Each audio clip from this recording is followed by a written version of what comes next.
And now I have the pleasure of making an introduction. Our final keynote of the day, and I'm going to tell you right up front that a tiny part of what I'm going to say is a scam, but it's up to you to figure it out, okay? All right, Al Etmansky is a community organizer, a social entrepreneur, and an author. He's joining us from Vancouver, BC. He is a founding partner of Social Innovation Generation and BC Partners for Social Impact. Previously, he co-founded Planned Lifetime Advocacy Network. Al is an Alaskan, an Ashoka Fellow and a faculty at John McKnight's Asset-Based Community Development Institute. And Al will be telling you a bit about the Ashoka Fellow in a few moments. During his presentation, Al will encourage us to consider new perspectives on scaling social innovation from replacing ideas to permeating culture. Give me an A. A. Give me an L. L. Please join me. You are all right. Please join me in welcoming Leonard Cohen, who will sing for us Hallelujah. Come on out here, Leonard.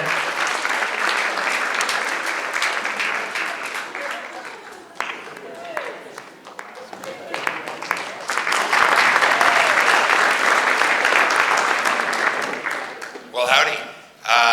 I'm actually just having a bad hair day. I think Dennis saw the link between, but I don't think he or you pronounced that A correctly. You know, up in Canada, we spell A-E-H. So let me hear you say that again, Canadian style. Okay?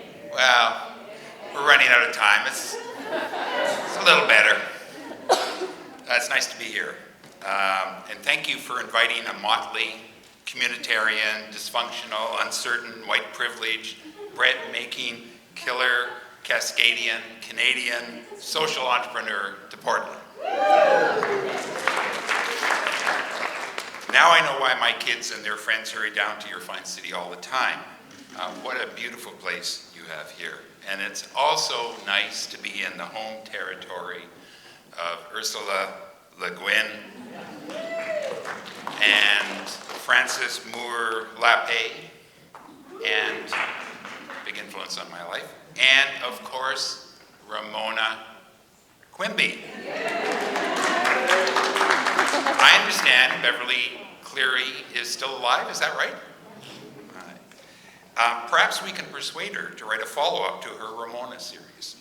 I think the book should be called Ramona, the Social Entrepreneur, don't you? I'm quite sure that's what Ramona has become. She has all the qualities of a successful social entrepreneur. She's a pest. She's curious, plus she's brave. Congratulations, by the way, to Portland State University for becoming a change-making Ashoka U campus. That was mentioned very early this morning. I don't know if it's been mentioned since then, but that's a designation that's pretty hard to get. Do most of you know about Ashoka? I just kind of think. Yeah, okay. So you know it's a global fellowship of social entrepreneurs. And I was privileged or honored to be nominated as the first Canadian Ashoka Fellow way back. And shortly after that happened, I went to Ashoka's head office in Arlington, Virginia with my shiny new invention. And here's the way the conversation sort of went. Look at me. Isn't my social enterprise the greatest? Isn't it the best? It doesn't matter what else is going on. This is the one. I'm the one. It doesn't matter what else has been tried. Mine will be different. It doesn't matter that others are doing something similar. There is a flaw in their business model. It seems that all Ashoka fellows are kind of like that at the beginning. Fund me, and I will. You can fill in the blanks. Eliminate homelessness, eradicate spousal abuse, make capitalism more humane, or in our case, fund Plan, the organization my wife Vicki and I co-founded, and we will completely eliminate the two biggest handicaps faced by people with disabilities, their isolation and their poverty. This characteristic at the early stage in Ashoka terminology is called the first inflection point. The head down, determined, drive to the finish line, sometimes at all cost. Ashoka is used to people like me. They're tolerant and supportive and mildly amused too. They wait for you to pause or to catch your breath, and that might take a year or 2 or 5 or 8, because as you know, this is an intense period of looking for money, keeping your ship afloat at all costs, starving, fueled as much by your dream as by supporters, but you do it. You snatch a concept from the air, you stake it to the ground, you prove it works. You maybe even replicate it a few times to prove that it's just not a fluke of geography or of your charisma, and then you rest. And that's when organizations like Ashoka pounce. They begin talking about the second inflection point. And the reason, just because you have a shiny new solution, the world does not beat a path to your door. I wrote my new book, Impact, to explore this paradox between short-term success versus minimal or negligible long-term impact. You may have mounted a fierce advocacy campaign, seen your public education program go viral. You may have pioneered something in the social area. You may have mobilized new funds or changed a law, but the status quo has barely budged. Social and economic justice hasn't increased, power hasn't shifted, and the old paradigm survives. You see, novelty isn't enough. Neither are dedication or hard work, or loyal supporters, or a sophisticated strategy, or even money. Are they essential? Yes. A good start? Certainly, but not enough to tip a system. Enduring social innovation doesn't spread by accident. We must deliberately nurture the conditions in which it can flourish. I think the folks at Dave's Killer Bread said something like that this morning. They said, giving people a job is not enough. We must pay attention to scale, spread, and distribution so that everyone possible will benefit. Otherwise, the sharp, distinctive edges of our social enterprise are in danger of being eroded, isolated, or forgotten. Now, the terminology most people use when they talk about the social inflection point is scale. Scale, in my experience, is even harder to pull off than creating a social enterprise in the first place. You have to transition from almost a head-down focus to becoming a mountain climber. You have to learn a new set of skills and acquire and rely on a bunch of new partners. But many people do it.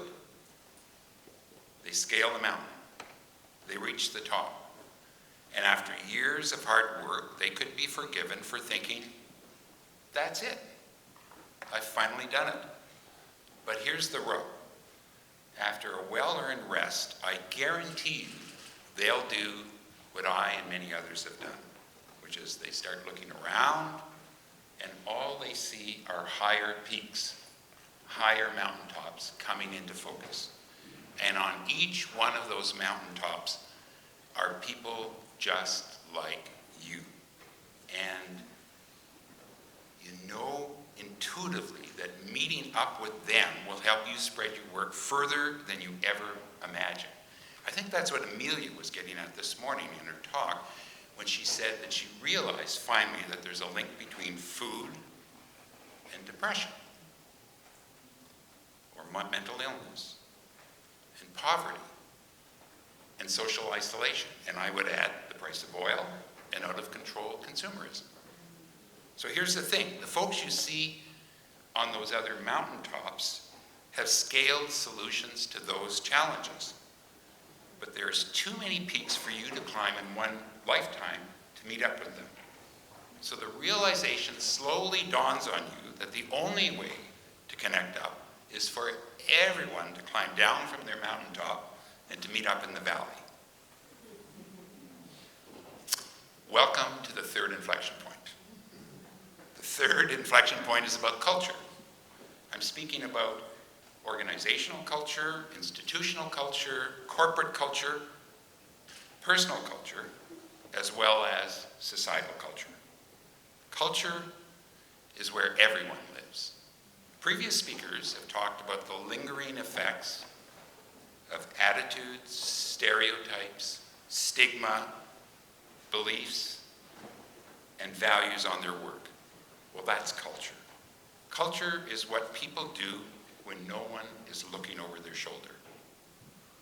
We ignore the cultural levers of change at our peril. Peter Drucker said once, or wrote once, culture trumps strategy, and it's true. But culture also trumps social enterprise and social innovation at all levels and scales. Old habits die hard. That's why spreading empathy in the world is actually cultural. Addressing poverty is cultural. Creating a low-carbon economy is cultural. Appreciating a hearty slice of bread is cultural. Reducing social isolation and loneliness is cultural. Ensuring healthy food for everyone is cultural. And that cannot be done by one individual, one lone social entrepreneur, one organization, one institution, one business or corporation, or even one sector. Can't be addressed on their own. The third inflection point is about collaboration and partnerships beyond your wildest imagination, where you work not just with friends and allies and partners, but also with adversaries and strangers, with people you've hurt and who have hurt you, with people who have betrayed you and who you have betrayed. Now, the third inflection point is not something that Ashoka talks about, but the speakers here at Elevating Impact did, and I think Portland does as well. There are not many places in the world that have a mayor who understands that the challenges we face, whether it's equity or justice or sustainability, are cultural. That's why I think the Pope invited him to Rome. And so, social entrepreneurs, your greatest challenge is getting your bright ideas into the cultural water supplies, from the margins to the cultural mainstream. Now, of course you're already doing it, but maybe not to the same extent that recycled beer is in your water supply here in Portland. But I'm confident with full intention and deliberation, you can make it so. So I have a few suggestions. Before I talk about them, I want to pivot and actually suggest that I'm not really talking about an inflection point, because I think inflection points are really vantage points. They're actually just ways of looking, ways of thinking, ways of seeing, ways of opening our mind. It's not just one inflection point after another in a series. Each of you are more than capable of incorporating all of the three perspectives I've mentioned, all of the three vantage points into your work from the very beginning, and taking a cultural perspective into your startups and into your scale-ups. And if you do, they will improve your impact. Trust me, I've been studying this for 10 years. So here are 3 tips that I've observed by people who are doing this. First, let's be curious about the cultural levers of change. Culture is one of those silent, invisible, and amorphous set of variables. So they're not easy to grab hold of. So I advise you or recommend that you study groups and movements who have managed to change cultural attitudes, beliefs, and practices. Two of the groups and movements that I particularly pay attention to are the Léger League and the Slow Food Movement. I dive deeply into their work constantly because they are conscious about the cultural challenges as well as the other programmatic and practical responses that they offer. Second observation or recommendation is let's all become wiser travelers and think and act like movements. The work that each one of you is doing is a tributary of not just one movement, but of several. And the key is to join them up into a mighty river, or to get as many vectors moving in the same direction so that you don't cancel each other out or knock each other off course unintentionally. That means finding a way to make peace among disruptive innovators or entrepreneurs, bridging entrepreneurs, and receptive entrepreneurs. And maybe even including the communitarians in your midst, as your mayor mentioned this morning. I haven't heard that phrase in such a long time. And thirdly and finally, let's beautify our work. Too much of our language is the language of policy and commerce. You know what else makes the world go round? Care, love, dignity, pleasure, joy. Remember Angela's presentation from this morning? And the transition she made during her talk from talking about food security to the joy of food. Angela beautified her work, and you can too. And if you do, I'll give you a hint. Don't forget the artists in your midst. Our job, ultimately, is to open people's hearts and touch their minds. And artists have been doing that for thousands of years. So the spoken word poets and musicians and storytellers referenced and experienced today, they are our essential partners on the cultural changemaker journey. So I'll leave you with this quote from a superb Canadian novelist whose books you can find at Powell's. I checked yesterday. Her name is Anne Michaels, and here is her quote. We have to find a way to make beauty necessary and a necessity out of beauty. If there's ever a chance of that happening in America, I suspect it's here in Portland. So do keep Ramona and I posted.